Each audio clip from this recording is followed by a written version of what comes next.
Hello, this is Susie Walker. I am the editor-in-chief at Psychologies magazine, and I am delighted and privileged to be joined by the wonderful Sophie Sabbage today. Hello, Sophie. Hi, it's also my privilege to be here, and I'm grateful. So, Sophie, I interviewed you a couple of years back, maybe 3 years back, when you were you just finished your book, The Cancer Whisperer. Just so if people don't know about you, Sophie is a best-selling author of The Cancer Whisperer and also Life Shocks. Sophie was diagnosed with terminal cancer. I think it was 2014. I'm heading for my 6-year cancerversary. Yeah, and for most people, when they get a terminal cancer diagnosis, they would maybe retreat into their shell and close down. Sophie did the opposite. She began writing books. She began writing and expressing herself. Her TED Talk is one of the most astonishing ones that I've ever. It's the one I recommend to every single person, whether they're grieving or not, you know, about what life is really about. Sophie's books are extraordinary, and you really have to brace yourself if you want, you know, it's not good going into Sophie's work if you just want to have a superficial connection with maybe what this work is all about. Sophie goes there in really magnificent style, and that's why I'm talking about your new project, which is your new audiobook, Awakening in the Time of Coronavirus, Lifting Emotional Lockdown. I haven't listened to all of it, but I'm just getting through it now. But tell us a little bit about this first of all. You tell us what the project is about. Well, when COVID-19 hit and we went into lockdown, all my work was cancelled because it's talks and workshops. But I felt very poised to respond to the situation because I've lived with, I mean, uncertainty is easy for me these days. And I just saw all my work is about how every unexpected event is an opportunity for awakening. That's my life's work. Every unexpected, unwanted, blindsiding moment is a wake-up call, because these moments collide with our expectations of how things should be. But this is how things really are. So I instantly went, oh, this is a great awakening. And initially I launched a masterclass for a few months to help people through their loneliness and their fear and their grief in this situation, but also to help people engage with what is this situation telling us about who we are and how we live? Are we going to treat this as something to get through and then go back to normal? Or are we going to recognize this that is as an experience, a global experience that is challenging norms that no longer serve us? So that's how it started. And then my publisher called me and said, can you create an audiobook about this in as fast as you can? So I did. And what you've done is wrong with you. It's about waking yourself up to what is really important in life. And what I love what you're doing with the audiobook is actually you've got sessions with real people and you're taking them through the process of transformation. And just before this call, I said to Sophie, oh, why don't we do some live sessions for Psychologies where we do that, so Sophie can take people through the process, which would be amazing if you do that. But this audiobook is actually you working very specifically with 3 people. Tell us about that. It's a workshop. More than a book, it's a workshop. And that was what's so glorious about creating an audiobook, is because you can do live work with people. And it was exciting for my publisher too, actually. So I took real people, a man whose business was locked down, was just closed, and was very frightening for him when that happened. A woman, a care worker on the front line who had significant PPE, life shocks.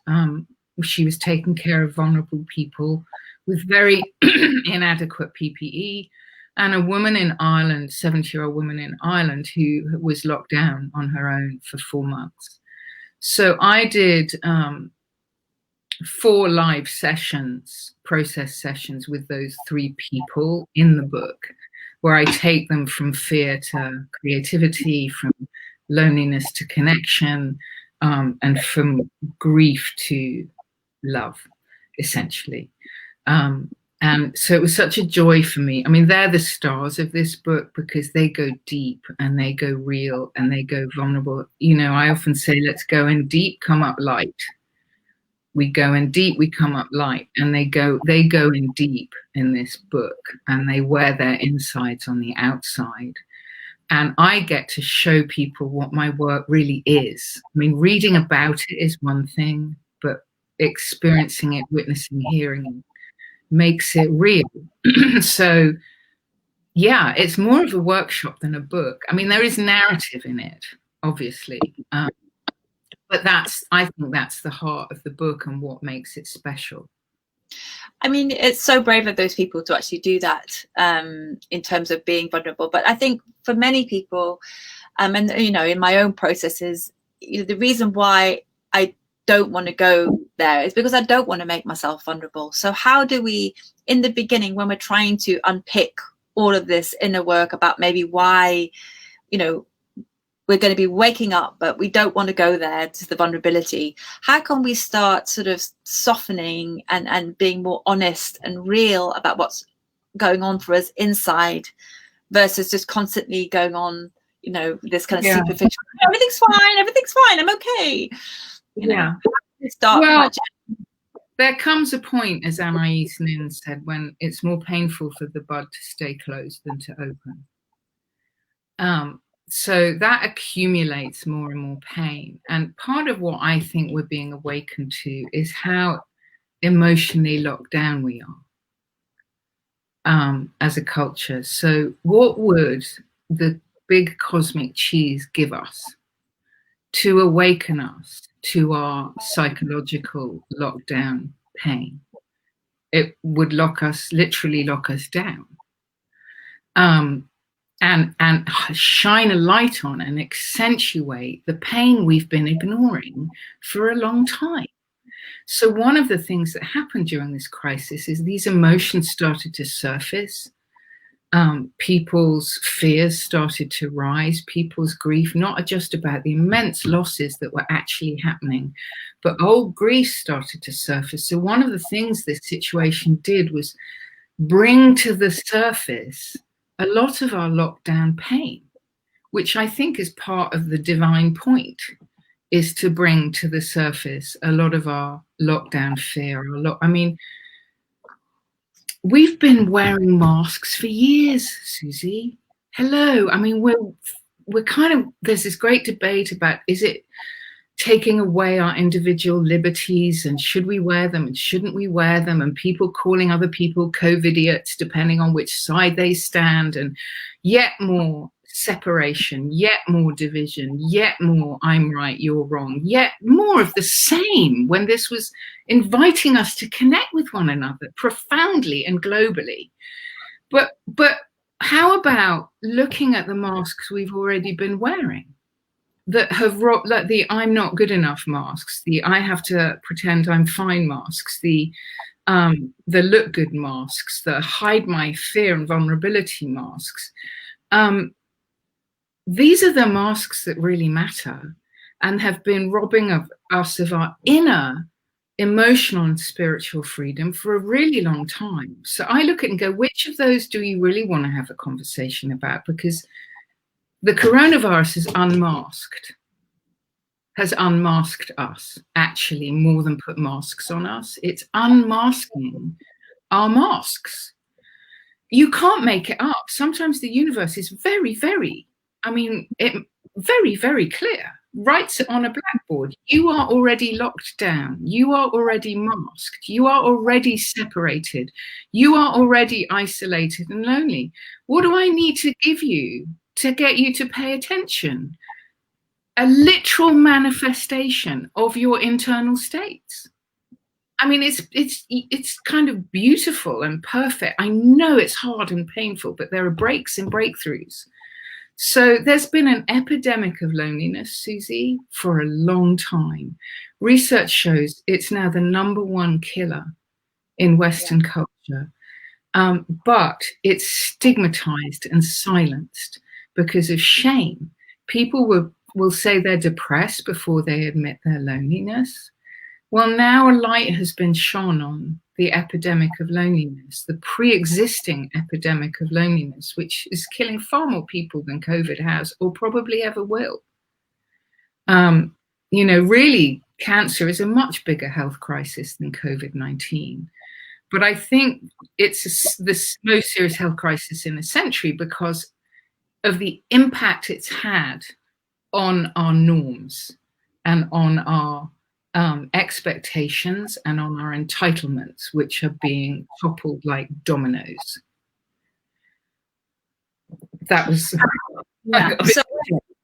But I think absolutely, and I love that. I'd never even thought of it like that, that metaphor of wearing a mask, and that it's a symbol of, you know, how we wear these social masks constantly. But what I suppose that I'm interested in is how do we take off all of these masks that we've been wearing and start to live a life that's aligned to our true values, which is psychology. So we've always been about, you know, living a values-based life. That's what our magazine, that's the song we sing. But how, you know, and you know, hopefully, yes, but how is the question, right? Yes, it's how do we do it? So for people listening to this, what wisdom has us? Where do we start? How do we begin? Let me give you just a few starting points, and then this goes into much more depth in the book. But begin with, one of the things I recommend is every single day we have what I call life shocks. So any unexpected moment that hits you during the day is a life shock. And we need to learn to notice them and pay attention to them. There are moments in time when you're chucking along and feeling, you know, connected and okay, and then suddenly your emotions shift. You suddenly feel irritable or frustrated or angry or sad. Something happened between those two emotional states. Track it and write them down. Make a practice of writing these moments down, because when we can learn to engage with these moments, we can set ourselves free fast, actually. And the other thing is a really simple thing is breathing. Yeah. So when you notice your emotional state change, or your body tense up, or you have one of these moments in time, the first thing to do is take 3 conscious breaths. So that's in through your nose, down into your belly, and out through your mouth like you're blowing out a candle. 3 breaths can shift your emotional state, or at least give you a perspective and a sense of, okay, I need to take a step back and then ask the question, what am I feeling right now? And feelings are in your body. They manifest physically. Where is the tension? Where is the pain? Is it in your throat? Is it in your heart? Is it in your gut? Have you gone numb? Numbness is a feeling, by the way. It's a feeling. I feel numb. That's a starting point. And some of us get emotionally flooded, and it's easy to go, I'm feeling a lot. And some of us get rationally flooded, so it's harder for them. When they have a life shock, they go all into their heads. Yeah. Breathe. Notice what's going on below your neck. And put your breath into that place, because when I breathe into a tension in my body, and I just say, okay, what does this have to say? It always has words. What is this feeling trying to say?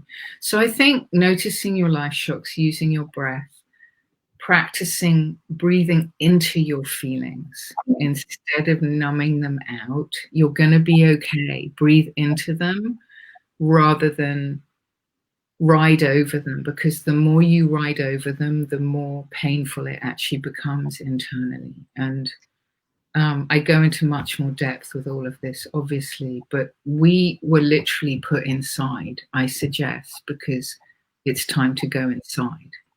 really Sure. inside. Yeah, so that's just a few starting points.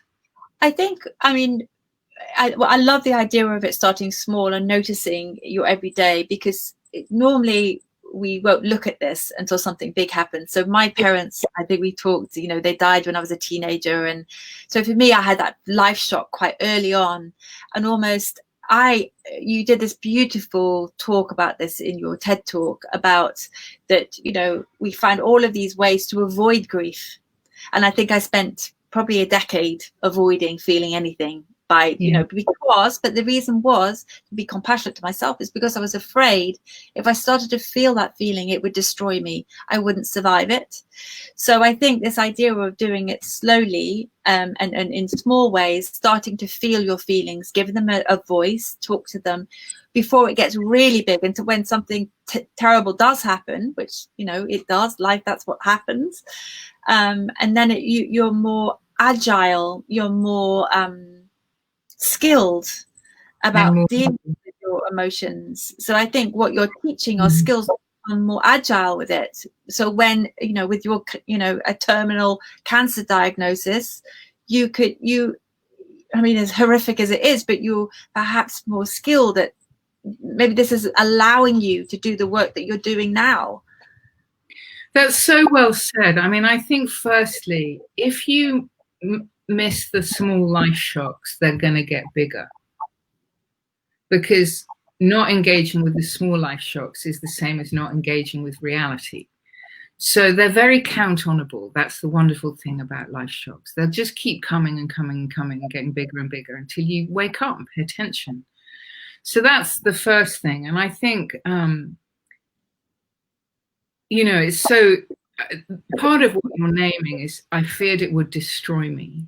So this is another big piece, is we're scaring ourselves more than anything else is scaring us.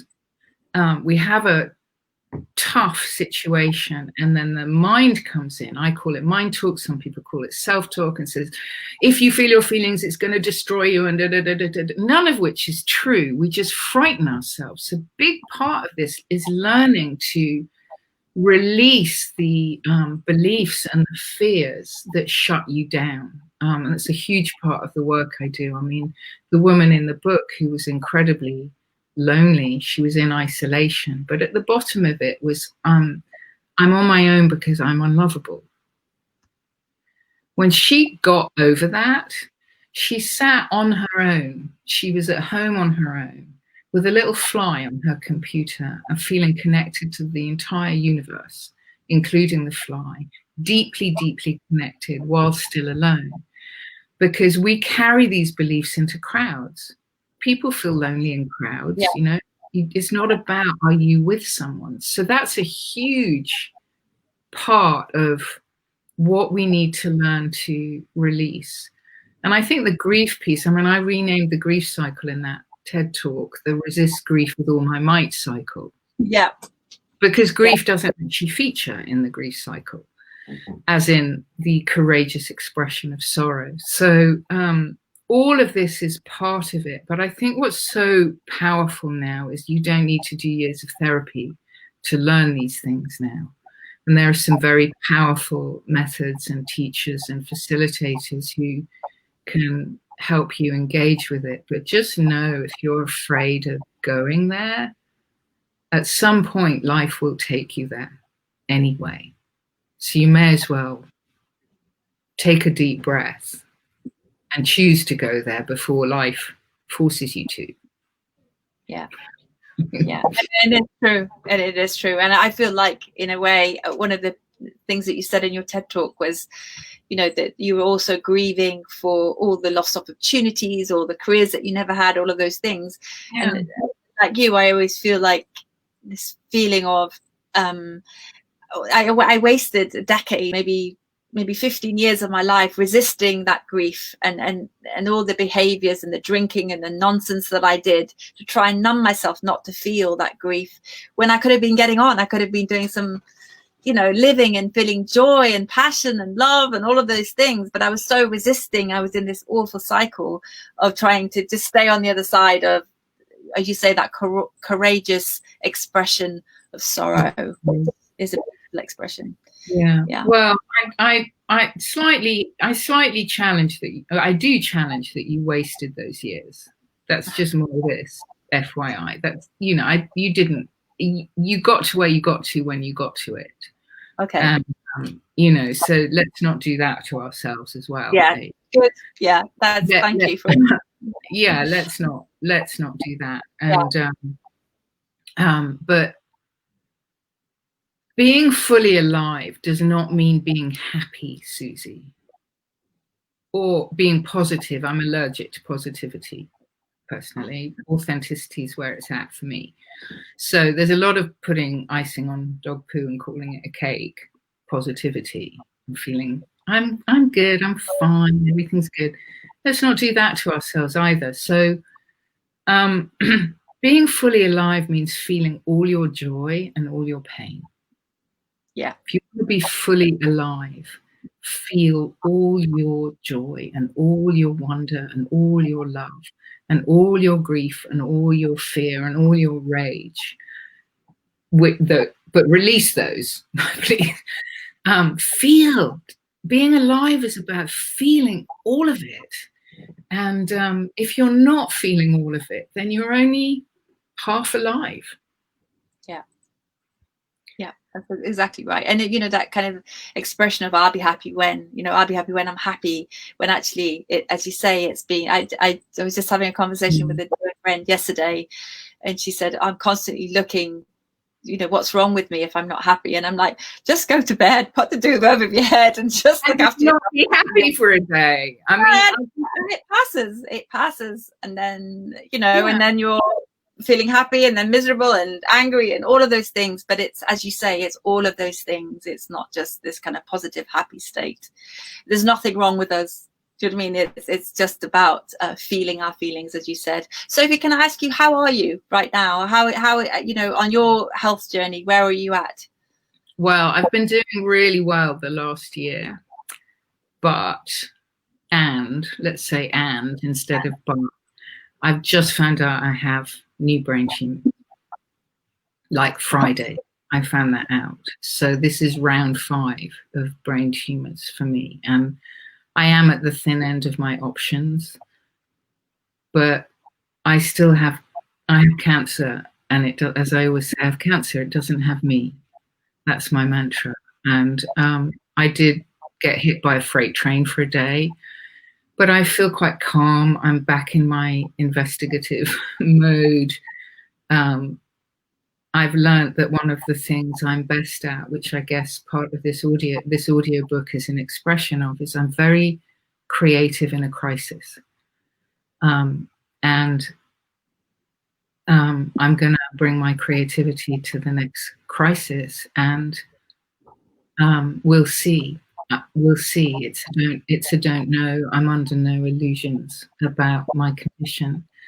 And it's interesting what you were just saying, because I told my now 10-year-old daughter about it on the day, and she was crying a lot and asking me really amazing questions. And she said, "Mummy, I feel really fragile." And I said, "Darling, that is so the right word for you to use, age 10. And she kept trying, she said, "Shall I read to you, Mummy?" And she kept trying to cheer me up. And I just sat with her and said, "No, let's cry together, darling. I need to cry, you need to cry." And we just sat and sobbed in each other's arms, because I want her to feel her grief and her fear and I want her to feel it, and not to try and make me happy or cheer us all up. And we sat together, crying together and answering her questions. And I promised her, when I know I'm going to die, I'll tell you. And that's how I want to teach my daughter to live her life.